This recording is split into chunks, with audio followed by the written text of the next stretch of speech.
What's up and welcome back. I'm John Stark from MacMovieGuy.com, your favorite blind film critic, and we're going to dive in today to the Star Wars world. The animated Star Wars world. That voice isn't epic enough, but you know whose voice is? The narrator of the audio description of this series. This is Tales of the Underworld.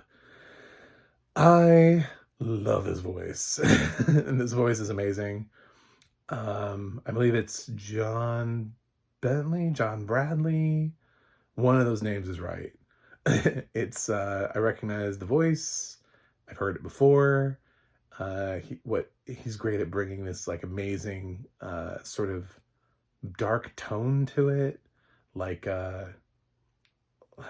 like like the world around you is soul crushing and defeat is imminent.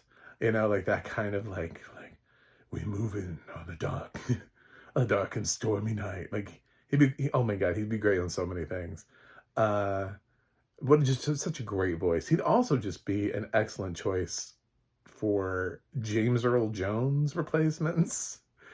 Uh, would you, would you have hired James Earl Jones? Well, have you heard this guy's voice? Because it's fantastic. Kind of sounds like the show's being sort of narrated by Darth Vader in some ways.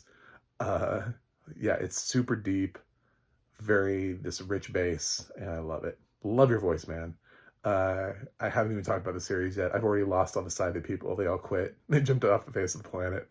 They're like, I don't know if this is a blind guy rambling about audio description. That's why I'm here, man. Let's talk about audio description in film and television. There are like 10,000 YouTubers. I don't think any of them are blind talking about film. So, yeah, Tales of the Underworld. It's just like the other Tales of series where it's like 6 episodes. They're kind of quick. We move through. Apparently these are like, if you really know Star Wars, like, you know who these characters are. I did not. I do not know their backstory. So if you are deep into Star Wars,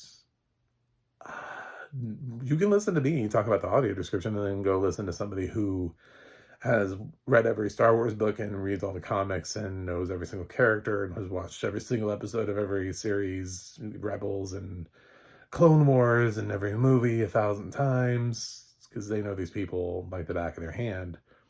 I do not. I did not know that these people had any purpose or point. But the first 3 episodes I liked a lot because it's like a trilogy of episodes about this former baddie who's turning good. She ends up teaming up with this sort of ambitious young man, and he knows about the path. And obviously she knows the Force, but she knows the Force obviously from being on the dark side, and is trying to move away from it for whatever reason, and helps him navigate through their story. It's sort of the light and the dark working together for a purpose, but sort of at the end of it, you get the idea that maybe there's a sense of some kind of redemption there, or a possibility of. So that's why I like the first 3 episodes. The second 3 episodes are not as interesting or action packed. I didn't think the audio description was quite as great, but it does have sort of an interesting story about 2 best friends who grow up poor, like they're fighting for scraps, and it shows their struggle and sort of the different paths they take. One of them becomes sort of like a career criminal who sort of is well known. The other one not so, and is ends up sort of working. Nero, I remember his name because I was like, oh, he's gonna burn Rome down.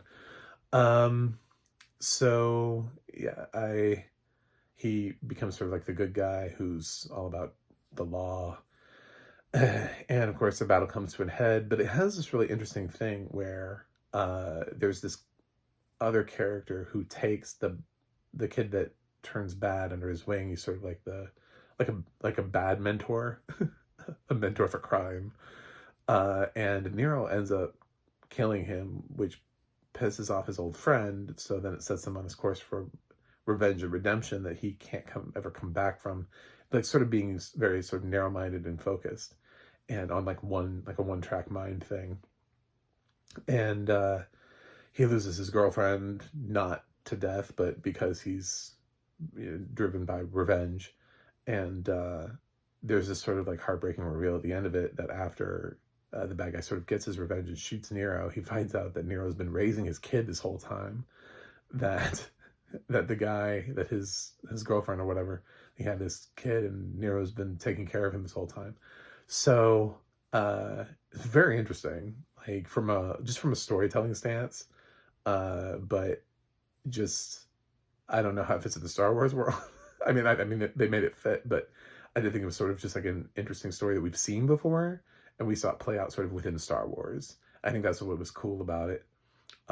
It doesn't always work. Like I don't always feel like I constantly referred to our last Star Wars show as being Space Goonies because it did Goonies in space. Felt like that. It also felt like the closest thing we were ever going to get to a Treasure Planet adaptation, live action Treasure Planet. So, and it had a different vibe, it had different beats to it. And I know that the thing about Star Wars is that everything feels like history, that there are people who work at Lucasfilm to make sure that once something has happened or said, that it connects somewhere within the history of Star Wars. So once something is done, it's done. It's in there, and they can't change it. And they, like it did not happen. There aren't multiverses.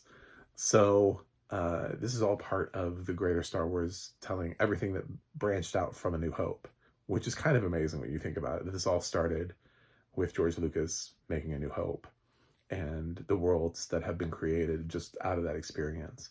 I thought Tales of the Underworld was fine. I thought the audio description was pretty great. I think it shows more in the first 3 episodes, where there's some awesome sort of like force combat sequences.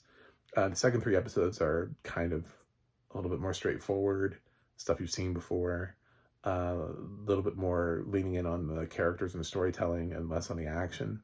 So overall, I would give Tales of the Underworld a B. I don't think it didn't like reinvent the wheel. We're also getting Andor at the same time. This released at the same time that Andor was absolutely killing it this week. Episode 7, 8, 9 were so yeah, but I got through this series. Anyway, thanks for watching, thanks for subscribing, and I will see you guys on the other side.